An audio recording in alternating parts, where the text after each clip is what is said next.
السلام عليكم ورحمة الله تعالى وبركاته. مرحبا بكم في قراءة صوتية جديدة، دائما مع كتاب لا سوسيولوجي دو إيرفين غوفمان، كتاب من تأليف جون ليزي et Nathalie Rigaud. Chapitre 5. Les cadres de l'expérience. Après avoir exploré la métaphore théâtrale, chapitre 2, puis le langage des règles et des rites, chapitres 3 et 4. Abordons une dernière approche de l'interaction renvoyant à la métaphore cinématographique, celle des cadres. L'ouvrage Les cadres de l'expérience, 1974-1991 pour la traduction en langue française, auquel est consacré ce chapitre, semble à première vue assez différent de ceux qui ont fait l'objet des chapitres précédents. Étrange par ses caractéristiques matérielles, un gros livre, comme le note l'auteur lui-même, soit près de 600 pages dans la traduction française. Un texte rédigé de manière contenue plutôt qu'une collection d'articles, comme c'est le cas pour la plupart des autres ouvrages. Il diffère surtout par son contenu. Il ne se limite pas aux interactions, mais traite d'un objet qui semble plus large, l'expérience. Il diffère également par la nature des données qui illustrent les propos théoriques, non plus essentiellement des observations collectées par l'auteur ou d'autres chercheurs, mais des extraits de presse, en particulier des faits divers et d'ouvrages de fiction. Si on ajoute que l'ouvrage est relativement tardif dans la production de Goffman, qui a consacré une dizaine d'années à le préparer et à l'écrire, on est inévitablement amené à s'interroger sur sa place dans l'ensemble de l'œuvre. Marque-t-il une transition? Et si oui, laquelle? Constitue-t-il au contraire un approfondissement de certains thèmes déjà traités antérieurement? Ou encore, s'agit-il d'un ouvrage de synthèse? Goffman nous informe qu'il a emprunté la notion de cadre à l'anthropologue et théoricien de la communication Grégory Bateson. 1904-1980. Celui-ci, nous explique-t-il, l'utilise dans un article qui traite de la distinction entre le sérieux et la plaisanterie et nous invite à considérer l'expérience comme quelque chose de très étonnant puisque toute activité sérieuse peut servir de modèle à différentes versions non sérieuses de cette même activité. De sorte qu'il sera impossible, dans certaines circonstances, de distinguer la situation réelle de sa version ludique. Bateson précise encore, Goffman avance l'idée que tout individu peut intentionnellement provoquer une confusion de cadrage chez ses partenaires. Ce commentaire de Goffman à l'article de Bateson nous indique quels seront les grands thèmes de l'ouvrage. Retenons-en deux que nous aborderons successivement au cours de ce chapitre. En premier lieu, toute expérience, toute activité, toute situation sociale peut se prêter à plusieurs versions, à plusieurs cadrages. Ceux-ci entretiennent des rapports les uns avec les autres, renvoient les uns aux autres, servent de modèle les uns pour les autres. Section, cadre primaire et transformation. En second lieu, cette organisation de l'expérience faite d'une multiplicité de cadres entretient des rapports étroits avec les perceptions des personnes impliquées dans la situation. La plupart du temps, elle donne aux personnes l'impression que tout se passe normalement, que ce qu'elles vivent est bien réel. Dans certains cas, toutefois, elle produit ces confusions dont il est question dans l'extrait qu'on a cité, section les défaillances du cadrage de l'expérience. Après avoir abordé ces deux grands thèmes, nous prendrons un peu de recul par rapport à l'ouvrage. Nous reviendrons sur les liens qu'il entretient avec le reste de l'œuvre. Nous verrons aussi comment la problématique élaborée par Goffman se distingue des travaux d'autres chercheurs portant sur des questions similaires. Section les cadres dans l'œuvre de Goffman. Cadre primaire et transformation. Toute expérience humaine renvoie selon Goffman à un cadre donné, généralement partagé par toutes les personnes en présence. Ce cadre oriente leur perception de la situation ainsi que les comportements qu'elle adopte par rapport à elle. Ceci étant posé, l'auteur s'attache, selon son habitude, à classer les différents types de cadres en distinguant d'abord les cadres primaires des cadres transformés. Les cadres primaires sont en quelque sorte ceux qui ne renvoient à aucun autre. Et primaire, un cadre qui nous permet, dans une situation donnée, d'accorder un sens à tel ou tel de ces aspects, lequel autrement serait dépourvu de signification. Goffman distingue deux grandes classes de cadres primaires, les cadres naturels et les cadres sociaux.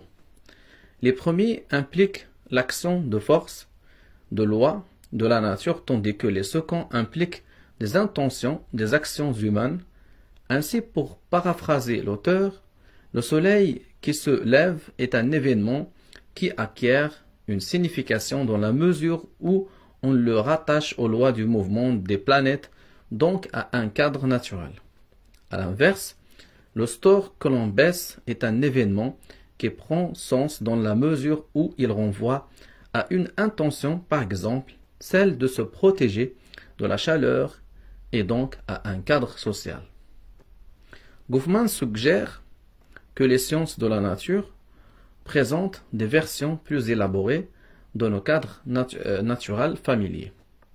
On pourrait ajouter que de manière similaire, les sciences humaines présentent des versions élaborées des cadres humains que nous mobilisons par ailleurs dans notre vie de tous les jours.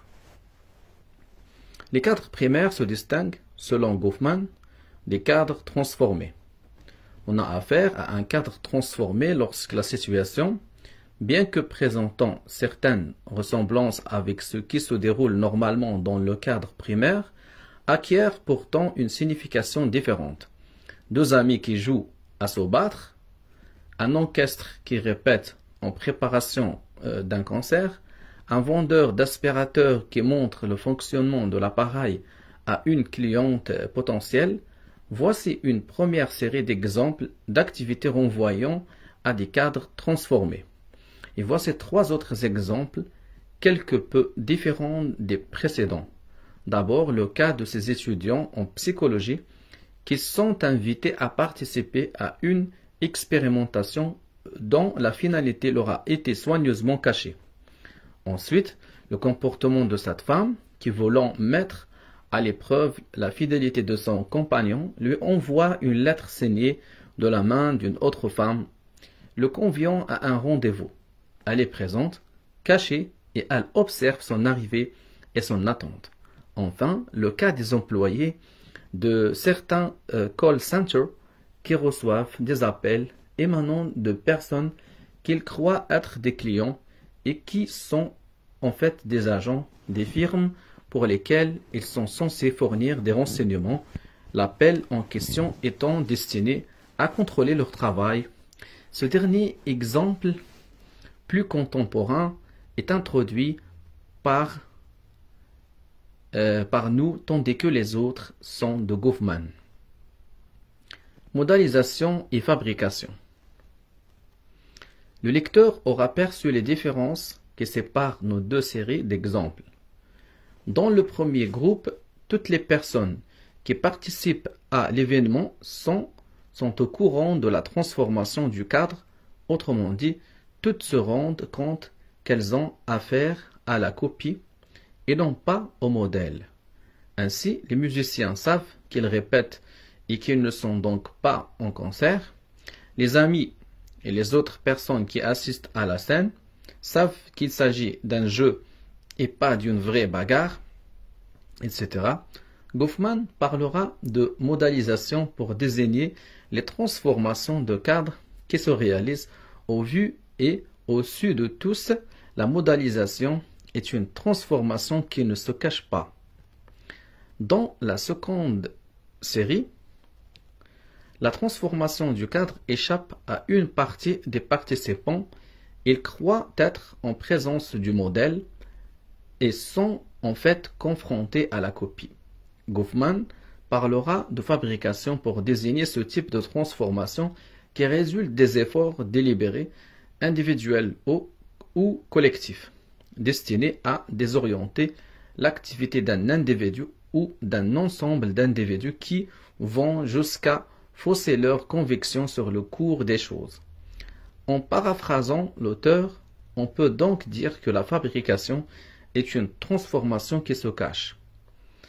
Plus précisément, la fabrication introduit une différence de point de vue entre une partie des personnes impliquées dans la situation qui ne sont pas au fait de la transformation et qu'on appellera communément les victimes, les pigeons, les poires et une autre partie des participants qui non seulement sont au fait de la transformation, mais souvent l'ont délibérément organisé et qu'on désigne du nom de combinard, d'imposteur. Certaines fabrications qualifiées par l'auteur de bénignes ne causent pas aux victimes des dommages physiques moraux importants. L'exemple de l'expérimentation appartient à cette catégorie. D'autres fabrications qualifiées par l'auteur d'abusives entraînent au contraire pour les victimes des conséquences négatives importantes, généralement réprouvées par la morale et ou sanctionnées par la loi. Citons les publicités mensongères, les écoutes téléphoniques illégales, etc. Ayant posé ces trois distinctions, cadre primaire transformé, cadre naturel sociaux, modalisation fabrication, Goffman propose une nouvelle différence qui oppose d'une part les cadres fabriqués et d'autre part tous les autres. En effet, comme on vient de le montrer, les cadres fabriqués ont ceci de très particulier qu'ils rendent une partie des participants dupes de la situation. En ceci, ils s'opposent à tous les autres cadres que Goffman désigne du terme d'activité franche. La stratification de l'expérience. Les deux grands types de transformation de cadres que sont les modalisations et les fabrications peuvent se superposer les unes aux autres. Ainsi, un cadre original peut être transformé par modalisation en une première copie, celle-ci est à son tour transformée par fabrication en une deuxième copie, etc. Dans le langage courant, on dira que la situation est prise au premier, deuxième, troisième, énième degré. Reprenons le cas du vendeur d'aspirateur qui fait fonctionner un appareil chez une cliente potentielle. Dans cet exemple, le cadre primaire utilisait un aspirateur pour nettoyer une moquette et transformé par modalisation en un cadre secondaire montrer les performances de l'appareil en vue de le vendre. Supposons à présent que la cliente qui n'a pas l'intention d'acheter l'aspirateur encourage néanmoins le vendeur à poursuivre sa démonstration en se disant que cela lui évitera de devoir nettoyer elle-même sa moquette. Le cadre subit ici une nouvelle transformation, cette fois par fabrication. Les types de cadres.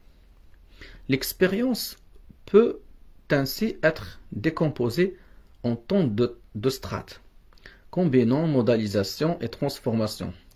C'est dans la fiction, estime l'auteur, que l'on rencontre les transformations de cadres les plus nombreuses, donnant lieu au plus grand nombre de strates, comme l'illustre l'encadré. Les défaillances du cadrage de l'expérience.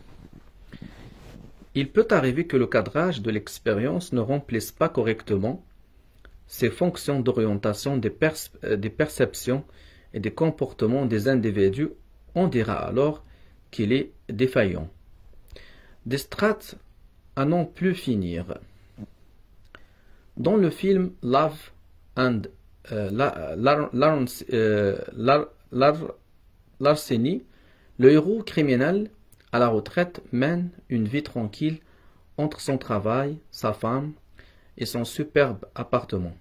Il ouvre la porte à un colporteur d'aspect louche qui lui propose un chandelier pour un prix dérisoire. Le couple s'engage alors dans un marchandage pour un objet probablement volé, tout en sachant qu'ils sont tous les trois en train d'enfreindre la loi. Le cœur de la scène est donc un marchandage, mais il a été recadré de façon telle que les deux parties savent qu'il s'agit bien d'un marchandage qui porte sur un objet volé. Le couple passe ensuite dans une autre pièce chercher de l'argent, revient et règle son acquisition. Mais entre-temps, le colporteur a substitué une copie au chandelier. C'est alors que le héros lui-même en a de l'escroquerie contraint le colporteur à se démasquer. À nouveau, les fabrications ayant été mises à jour de part et d'autre, les trois personnages partagent apparemment le même cadre de référence. Le colporteur est amené à parler de lieux et de gens qu'ils connaissent tous deux puisqu'ils sont du même milieu. Dans le feu de la discussion, le héros dévoile quelques aspects compromettants de sa vie passée. Le colporteur jette alors le masque et l'arrête. Il s'agissait en fait d'un policier. En feignant de discuter en toute franchise avec le couple, le colporteur a pu piéger le héros et bien entendu sa femme. La décision de ne plus feinter participe ainsi d'une autre feinte. La supercherie semble prendre fin à ce moment-là. Les deux hommes quittent l'appartement après que le héros, menottes au poignet, a tendrement embrassé son épouse une dernière fois. Mais une fois dans la voiture, les deux hommes nous apprennent que tout cela n'était en fait qu'une vaste machination montée par le héros pour se sortir des griffes de sa femme. Le tout faisant partie d'un film, on a donc affaire à une machination ludique à laquelle les répétitions au cours du tournage auront encore ajouté une autre strate. Ajoutons qu'une nouvelle strate est constituée de la reprise de ce cas par Goffman pour illustrer un point de sa théorie, qu'une nouvelle strate encore est l'exposé que nous faisons de ce même cas dans un ouvrage qui porte sur la sociologie de l'auteur, etc. Ambiguïté et erreur de cadrage. Certains cadrages peuvent tout d'abord présenter des ambiguïtés. Ils laissent les individus dans le doute quant à la signification de la situation et quant au comportement qu'il convient d'adopter à son égard. Cette ambiguïté et ce doute sont parfois de très courte durée. Ainsi, nous entendons quelque chose à la porte. Nous ne pouvons savoir immédiatement s'il s'agit d'un bruit purement naturel, par exemple le frottement d'une branche agitée par le vent, ou d'un phénomène social. Ou encore, un téléphone sonne, c'est peut-être le nôtre, mais c'est peut-être celui qui sonne dans le feuilleton télévisé. Remarquons que dans ce second exemple, l'individu doute pendant une fraction de seconde du caractère primaire ou modalisé du cadre. Il peut arriver aussi que l'ambiguïté soit plus fondamentale et qu'elle subsiste pendant longtemps, ce qui conduira parfois à mobiliser d'autres acteurs en vue de la lever. Goffman souligne que tel sera souvent le rôle des experts. Ainsi, Si un homme meurt au cours d'une rixe dans un bar, nous demandons au médecin de l'examiner et de nous dire si sa mort est consécutive au coup qu'il a reçu ou si elle est due à une rupture d'anévrisme. Autrement dit, nous lui demandons de situer la mort dans un cadre physiologique ou social. Parfois, le cadrage semble clair, mais il oriente néanmoins les perceptions et les comportements des personnes dans un sens qui se révèle par la suite reposer sur des prémices fausses. Ces erreurs de cadrage, qui constituent en quelque sorte des malentendus, sont bien évidemment au fondement des fabrications, puisque celles-ci se caractérisent par le fait qu'un groupe d'acteurs met délibérément un autre groupe dans l'erreur quant au cadre de l'expérience dans laquelle il est engagé. Mais les erreurs peuvent aussi se présenter dans le cas des activités franches, à savoir, rappelons-le, celles qui sont organisées par des cadres primaires ou par des modalisations. Une erreur possible est celle de l'individu qui se trompe quant à la modalisation au nom du cadre.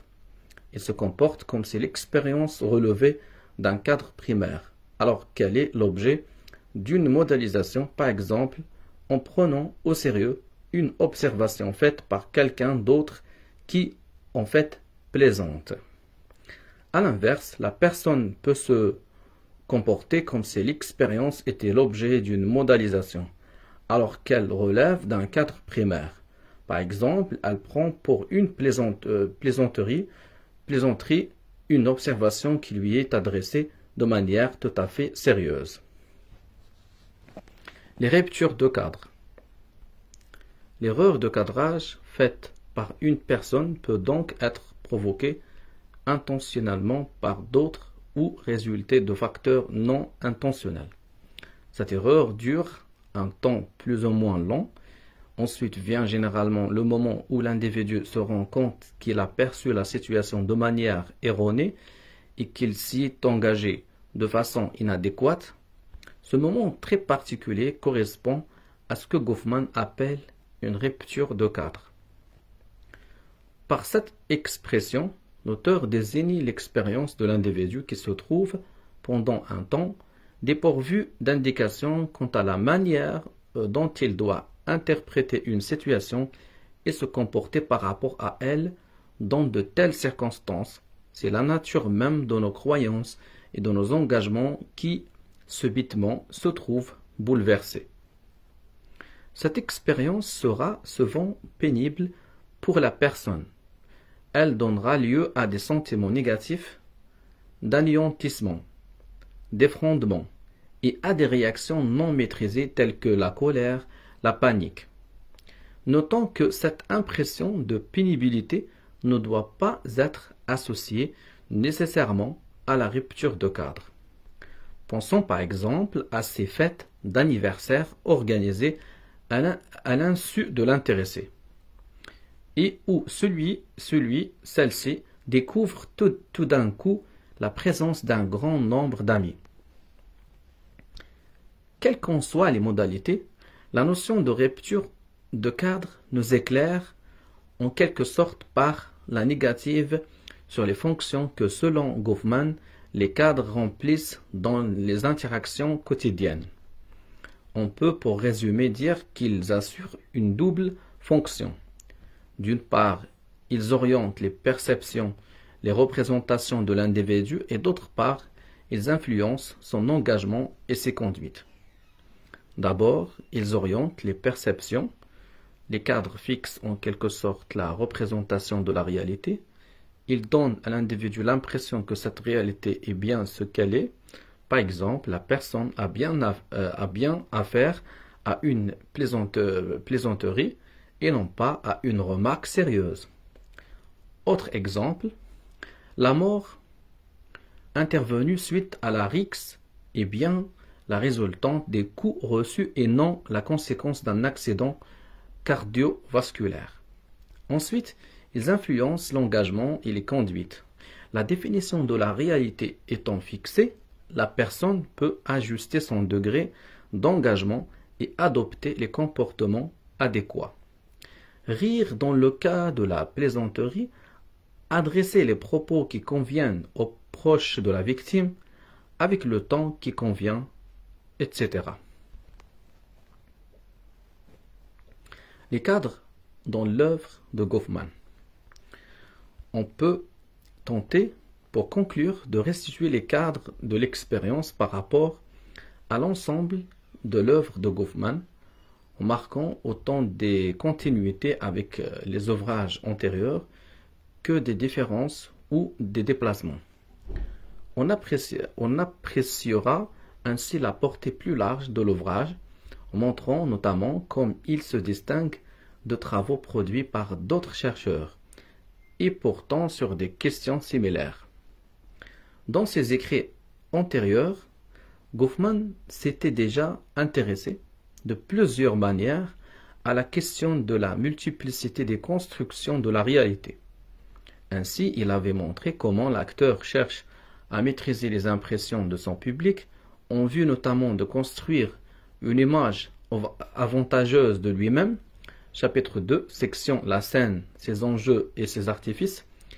Et lorsqu'il proposait de distinguer la scène et les coulisses, c'était également pour montrer que dans ces deux espaces, et de manière cette fois plus structurelle, les acteurs construisent des images très différentes de leur public. La question de la stabilité, ou au contraire des ruptures dans la construction de la réalité, était aussi présente dans les écrits antérieurs, avec les thèmes de la fausse note, de l'acteur qui fait piètre figure et se trouve discrédité, chapitre 3, section Préserver sa face et celle d'autrui. On peut donc considérer avec Collins que les cadres de l'expérience sont pour Goffman une manière d'assembler et de systématiser des thèmes qu'il avait déjà développés antérieurement dans d'autres ouvrages. Toutefois, cette systématisation présente des caractéristiques bien particulières qui la rendent différente des tentatives antérieures faites par l'auteur, comme des théories proposées à l'époque par d'autres sociologues. Assurément, Goffman y propose une approche très spécifique de cette question de la multiplicité des constructions de la réalité. Première particularité, plusieurs commentateurs ont noté que l'option prise par Goffman rend compte de la multiplicité des constructions de la réalité, dans des termes impersonnels, ce qui tranche avec les tentatives antérieures qui s'appuyaient sur un vocabulaire plus anthropomorphique, avec des notions telles que acteur, rôle, représentation, etc. Les observations de Charron convergent en montrant le sens très particulier que Goffman donne au terme de cadre par rapport à celui que lui donne Bateson. Chez celui-ci, les cadres sont partagés par les individus, qu'ils soient des animaux ou des humains, lorsqu'ils métacommuniquent et conviennent ainsi entre eux du sens qu'ils s'accordent à certaines de leurs actions.